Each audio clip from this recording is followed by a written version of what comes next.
অসহযোগ আন্দোলনের প্রথম দিন রাজধানীতে শিক্ষার্থী আওয়ামী লীগ নেতা সহ প্রাণ হারিয়েছেন অন্তত ৩ জন, আহত শতাধিক মানুষ।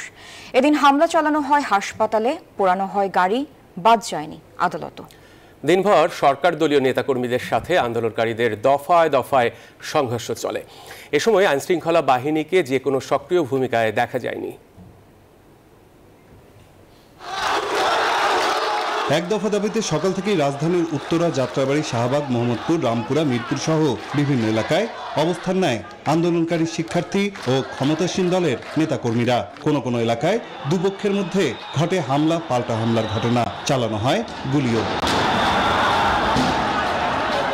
উত্তরায় গুলিবিদ্ধ হয়ে মারা যান উত্তর আওয়ামী লীগের সাবেক সাংগঠনিক সম্পাদক ইঞ্জিনিয়ার আনোয়ার হোসেন। আর জিগাতলায় মারা গেছেন এক শিক্ষার্থী।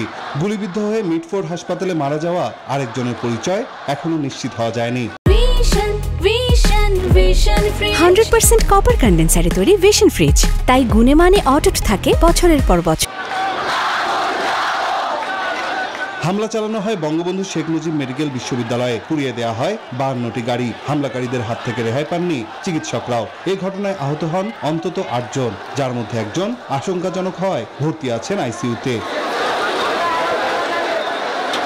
হামলার ঘটনা ঘটে পুরান ঢাকাতেও। ধাওয়া পাল্টা ধাওয়ার এক পর্যায়ে ভাঙচুর চালানো হয় নিম্ন আদালতেও।